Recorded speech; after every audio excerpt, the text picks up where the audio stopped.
നമസ്കാരം. ഇന്നത്തെ പ്രധാന വാർത്തകളുമായി ഷാജി കടക്കൽ.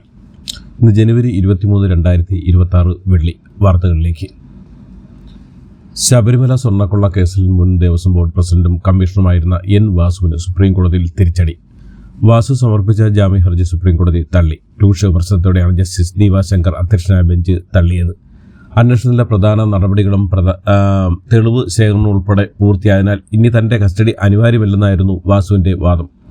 പ്രായവും ആരോഗ്യസ്ഥിതിയും പരിഗണിച്ച് ജാമ്യം നൽകണമെന്ന അപ്പീലാണ് സുപ്രീംകോടതി തള്ളിയത്. ദൈവത്തെ കൊള്ളയടിച്ചല്ല എന്ന് ജാമ്യ ഹർജി പരിഗണിക്കുന്നതിനിടെ സുപ്രീംകോടതി ചോദിച്ചു. താൻ കമ്മീഷൻ മാത്രമായിരുന്നുവെന്ന വാസുവിന്റെ വാദം. എന്നാൽ കേസിൽ ഇടപെടുന്നില്ലെന്ന് അറിയിച്ചുകൊണ്ട് കോടതി ജാമ്യാപേക്ഷ തള്ളിയത്. 72 ദിവസമായി ജയിലിൽ കഴിയുകയായിരുന്നു എൻ വാസു. കേസിൽ മറ്റൊരു പ്രതിയായ മുൻ ദേവസ്വം ബോർഡ് പ്രസിഡന്റ് എ പത്മവാന്റെ ജാമ്യാപേക്ഷ കഴിഞ്ഞ ദിവസം ഹൈക്കോടതിയും തള്ളിയിരുന്നു. ശബരിമല സ്വർണ്ണക്കൊള്ള കേസിലെ മുഖ്യപ്രതികളുടെ സ്വത്ത് മരവിപ്പിച്ച് എൻഫോഴ്സ്മെന്റ് ഡയറക്ടറേറ്റ് 1.3 കോടി രൂപയുടെ സത്താണ് ഇ ഡി കണ്ടുകെട്ടിയത്. കള്ളപ്പണം നിരോധന നിയമപ്രകാരമാണ് നടപടി. ഓപ്പറേഷൻ ഗോൾഡൻ ഷാഡോ എന്ന പേരിൽ 21 കേന്ദ്രങ്ങൾ നടത്തിയ റെയ്ഡിലാണ് ഇത്രയും സ്വത്തുക്കൾ മരവിപ്പിച്ചത്. 8 സ്ഥാവര സ്വത്തുക്കൾ മരവിപ്പിച്ചു. സ്വർണ്ണക്കട്ടികളായി ചെന്നൈയിലെ സ്മാർട്ട് ക്രിയേഷൻ സൂക്ഷിച്ച 100 ഗ്രാം സ്വർണവും റെയ്ഡിൽ പിടിച്ചെടുത്തു. ഡിജിറ്റൽ തെളിവുകളും ഇതോടൊപ്പം പിടിച്ചെടുത്തിട്ടുണ്ട്.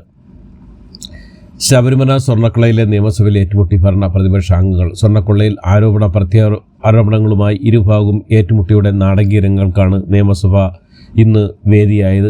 രാവിലെ സഭ ആരംഭിച്ചപ്പോൾ തന്നെ പ്രതിപക്ഷം ശബരിമല സ്വർണ്ണക്കൊള്ള ഉയർത്തി മുദ്രാവാക്യങ്ങൾ ഉയർത്തി നടുത്തളത്തിൽ ഇറങ്ങി പ്രതിഷേധിക്കാൻ തുടങ്ങി. പ്രതിഷേധം ശക്തമായതോടെ സ്പീക്കർ ഇന്നത്തേക്ക് സഭ നിർത്തിവെക്കുന്നതായി പ്രഖ്യാപിച്ചു. ഇതിനിടെ നോട്ടീസ് നൽകാതെ പ്രതിപക്ഷം ശബരിമല വിഷയം ഉന്നയിച്ചെന്നാരോപിച്ചു. ഭരണപക്ഷവും സഭയ്ക്ക് പുറത്തിറങ്ങി പ്രതിഷേധിച്ചു. സഭാ സമ്മേളനത്തിനിടെ ഭരണപക്ഷം സഭയ്ക്ക് പുറത്ത് മാധ്യമങ്ങൾ കാണുന്ന അസാധാരണ നീക്കത്തിനും ഇന്ന് നിയമസഭ സാക്ഷിയായി.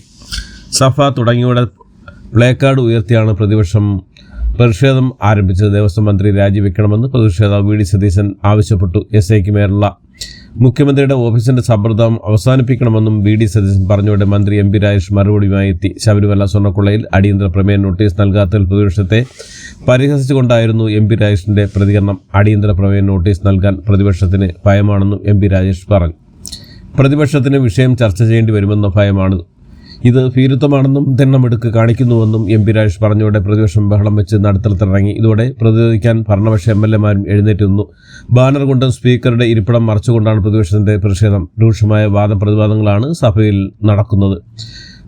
പോറ്റി പാട്ടും പ്ലക്കാർഡുകൾ ഉൾപ്പെടുത്തിയാണ് പ്രതിപക്ഷത്തിന്റെ പ്രതിഷേധം. പാരടി പാട്ട് പാടി പ്രതിപക്ഷം പ്രതിഷേധിച്ചോടെ സ്വർണം കട്ടത് ആരപ്പ എന്നത് അടൂർ പ്രകാശിനോട് ചോദിക്കുമെന്നും ഹൈക്കോടതിയിൽ തോറ്റപ്പോൾ സഭയിൽ സമരം ചെയ്യുകയാണെന്നും MP രാജേഷ് പറഞ്ഞു. യഥാർത്ഥ പ്രതികൾ അകപ്പെടുന്ന ദിവസം പാടാൻ തങ്ങളൊരു പാട്ട് ബാക്കി വെച്ചിട്ടുണ്ടെന്നും രാജേഷ് പറഞ്ഞതോടെ പാരടി പാട്ട് പാടി പ്രതിഷേധം ശക്തമാക്കി. ഇതോടെ ഭരണപക്ഷം മുദ്രാവാക്യം വിളിച്ച് എഴുന്നേറ്റ് നിൽക്കുകയായിരുന്നു. ശബരിമല സ്വർണ്ണക്കൊള്ളയിൽ റിമാൻഡിൽ കഴിയുന്ന മുൻ അഡ്മിനിസ്ട്രേറ്റീവ് ഓഫീസർ മുരാരി ബാബുവിന്റെ ജാമ്യാപേക്ഷയിൽ കൊല്ലം വിജിലൻസ് കോടതി ഇന്ന് വിധി പറയും. അറസ്റ്റിലായി 90 ദിവസം കഴിഞ്ഞിട്ടും SIT കുറ്റപത്രം സമർപ്പിക്കാത്ത ചൂണ്ടിക്കാട്ടിയാണ് സ്വാഭാവിക ജാമ്യം നേടിയത്. അതേസമയം തന്ത്രി കണ്ഠർ രാജീവരുടെ റിമാൻഡ് കാലാവധി ഇന്ന് അവസാനിക്കും. തന്ത്രിയുടെ ജാമ്യാപേക്ഷ പരിഗണിക്കുന്നത് ഈ മാസം 22-നാണ്. കട്ടളപ്പാളി കേസിലും ദ്വാരപാലക ശില്പ കേസിലുമാണ് മുരാരി ബാബു സ്വാഭാവിക ജാമ്യം തേടിയത്. ജാമ്യാപേക്ഷയിൽ ഇന്നലെ വാദം പൂർത്തിയായിരുന്നു. അനുകൂല ഉത്തരവുണ്ടായാൽ സ്വർണ്ണക്കൊള്ള കേസിൽ ജാമ്യം കിട്ടി പുറത്തിറങ്ങുന്ന ആദ്യ പ്രതിയായിരിക്കും മുരാരി ബാബു. നേരത്തെ 1-ാം പ്രതി ഉണ്ണികൃഷ്ണൻ പോറ്റിക്ക് ദ്വാരപാല കേസിൽ സ്വാഭാവിക ജാമ്യം അനുവദിച്ചിരുന്നു. എന്നാൽ കട്ടളപ്പാളി കേസിൽ 90 ദിവസം പൂർത്തിയാകാത്തതിനാൽ റിമാൻഡിൽ തുടരുകയാണ്. മറ്റൊരു പ്രതിയായ തന്ത്രി കണ്ഠർ രാജീവരുടെ 14 ദിവസത്തെ റിമാൻഡ് കാലാവധി ഇന്ന് അവസാനിക്കും. പ്രതിയുടെ റിമാൻഡ് നീട്ടിവാങ്ങും. ജനുവരി 28-നാണ് തന്ത്രിയുടെ ജാമ്യാപേക്ഷ പരിഗണിക്കുന്നത്.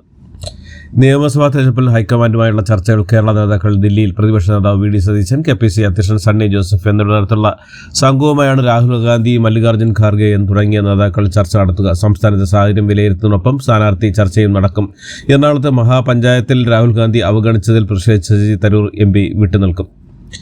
BJPയുടെ തിരുവനന്തപുരം കോർപ്പറേഷൻ വിജയത്തിന് പിന്നാലെ പ്രധാനമന്ത്രി നരേന്ദ്രമോദി ഇന്ന് തിരുവനന്തപുരത്ത് വിമാനത്താവളത്തിൽ നിന്ന് പുത്തരിക്കണ്ടത്തേക്ക് റോഡ് ഷോ നടക്കും. വിവിധ കേന്ദ്ര പദ്ധതികളുടെ ഉദ്ഘാടനവും തിരുവനന്തപുരം നഗരത്തിന്റെ വികസന രേഖയും പ്രഖ്യാപിക്കും. അതിവേഗ റെയിൽ പാതയുമായി പ്രധാനമന്ത്രി പ്രഖ്യാപിക്കാൻ സാധ്യത. പ്രധാനമന്ത്രി നരേന്ദ്രമോദി ഇന്ന് തലസ്ഥാനത്തെത്തുമ്പോൾ വിവിധ പദ്ധതികൾ നാടിന് സമർപ്പിക്കാൻ സാധ്യത.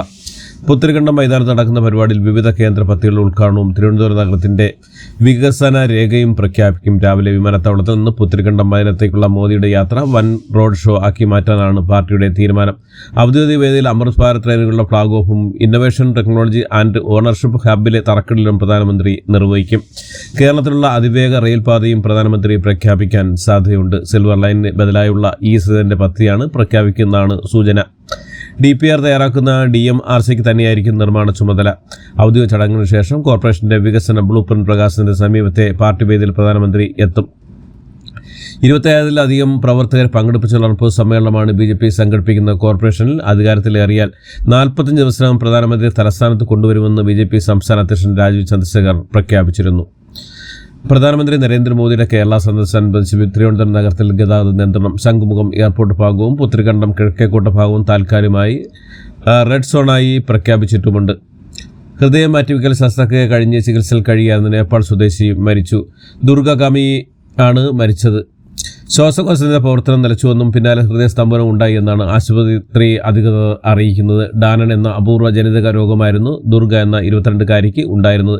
എറണാകുളം ജനറൽ ആശുപത്രിയിലായിരുന്നു ദുർഗ ഹൃദയമാറ്റ ശസ്ത്രക്രിയയ്ക്ക് വിധേയനായത്. ഡിസംബർ 22 ശസ്ത്രക്രിയ. രാജ്യത്ത് ആദ്യമായാണ് ഒരു ജില്ലാതല ആശുപത്രിയിൽ ഹൃദയം മാറ്റിവെക്കൽ ശസ്ത്രക്രിയ നടത്തിയിരുന്നത്. മസ്തിഷ്ക മരണം സംഭവിച്ച കൊല്ലം ചറക്കര ഇടവട്ടം സ്വദേശി S. ഷിബുവിന്റെ ഹൃദയമായിരുന്നു ദുർഗയ്ക്കായി മാറ്റിവെച്ചത്. എറണാകുളം ജനറൽ ആശുപത്രിയിൽ ഹൃദയം മാറ്റിവെക്കൽ ശസ്ത്രക്രിയ നടത്താനായി മന്ത്രി വീണ ജോർജിന്റെ നിർദ്ദേശപ്രകാരം വിപുലമായ സൗകര്യങ്ങളാണ് ഒരുക്കിയിരുന്നത്. അനാഥനായ നേപ്പാൾ സ്വദേശിനിയായ ദുർഗാമിക്ക് കോടതിയുടെ പ്രത്യേക അനുമതിയോടെയായിരുന്നു കേരളം കരുതലൊരുക്കിയത്. ഇപ്പോൾ ഒരു അനുജൻ മാത്രമാണ് ജീവിച്ചിരിക്കുന്നത്. പാരമ്പര്യമായ ഹൃദയം കാരണം അമ്മയും മൂത്ത സഹോദരി നേരത്തെ മരണമടഞ്ഞിരുന്നു. ഈ പെൺകുട്ടിക്കും ഇതേ അസുഖമായിരുന്നു. നോക്കാൻ ആരുമില്ലാത്ത അനാഥാലയത്തിലായിരുന്നു ദുർഗാമിയും സഹോദരൻ തിലകും കഴിഞ്ഞിരുന്നത്.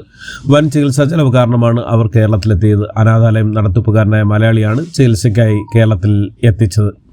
സുഹൃത്തുക്കൾക്കൊപ്പം നദിയിൽ കുളിക്കാനിറങ്ങിയ 2 വിദ്യാർത്ഥികൾ മുങ്ങി മരിച്ചു. തിരുവനന്തപുരം ആറ്റിങ്ങൽ കടക്കാവൂർ ഗ്രാമപഞ്ചായത്തിലെ മേലാറ്റിങ്ങൽ ഉദിയറ കുളക്കടവിലാണ് സംഭവം. കല്ലൂർ കോണം ഗവൺമെന്റ് ഹൈസ്കൂളിലെ 10ാം ക്ലാസ് വിദ്യാർത്ഥികളായ നിഖിൽ, ഗോകുൽ എന്നിവരാണ് മരിച്ചത്. ഇന്നലെ വൈകിട്ടോടെയാണ് 4 പേർ ഒന്നിച്ച് നദിയിൽ കുളിക്കാനിറങ്ങിയത്. കുറച്ചു കഴിഞ്ഞ് 2 വിദ്യാർത്ഥികൾ ഓടി വന്ന് മറ്റ് 2 പേരെ കാണാനില്ലെന്ന് നാട്ടുകാരോട് വിളിച്ചു പറയുകയായിരുന്നു. സംഭവം അറിഞ്ഞ് നാട്ടുകാർ സ്ഥലത്തെത്തിയെങ്കിലും വിദ്യാർത്ഥികളെ കണ്ടെത്താനായില്ല. തുടർന്ന് ഫയർഫോഴ്സ് എത്തിയാണ് കുട്ടികളെ കണ്ടെത്തിയ 2 പേരെയും പുറത്തെടുത്തെങ്കിലും മരിച്ചിരുന്നു. സോളാർ കേസുമായി ബന്ധപ്പെട്ട് ചാണ്ടി ഉമ്മൻ MLAയുടെ ആരോപണങ്ങൾക്ക് മറുപടിയുമായി ഗതാഗത മന്ത്രി KB ഗണേഷ് കുമാർ സകലതും പിടിച്ചു വാങ്ങി തന്നെയും മക്കളെയും വേർപിരിക്കാൻ മധ്യസ്ഥത വഹിച്ചത് ഉമ്മൻചാണ്ടിയാണെന്നും കുടുംബം തകർത്ത് തന്നെയും മക്കളെയും 2 വഴിക്കാക്കിയ ദുഷ്ടത്തരത്തിന് ഉമ്മൻചാണ്ടിയോ മകനോ മറുപടി പറയുമോ എന്നും ഗണേഷ് കുമാർ മാധ്യമങ്ങളോട് ചോദിച്ചു.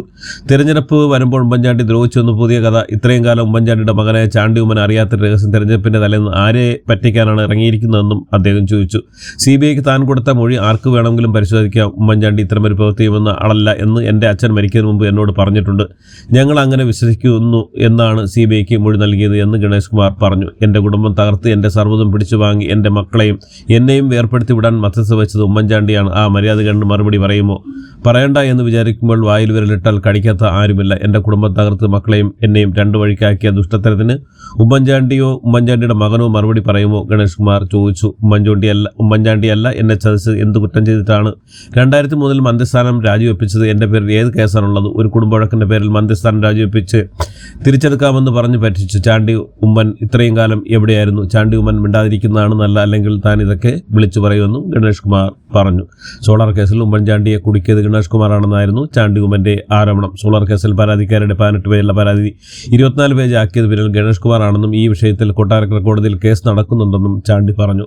ഒരിക്കൽ നീതി ലഭിക്കുമെന്നാണ് തനിക്ക് വിശ്വാസമെന്നും ഉമ്മൻചാണ്ടി നീതിക്ക് നിരക്കത്തായി ഒന്നും ചെയ്തിട്ടില്ലെന്നും ചാണ്ടി ഉമ്മൻ പറഞ്ഞു. ഇതോടുകൂടി ഇന്നത്തെ വാർത്തകളിലൂടെ അവസാനിക്കുന്നു. എല്ലാവർക്കും നന്ദി, നമസ്കാരം.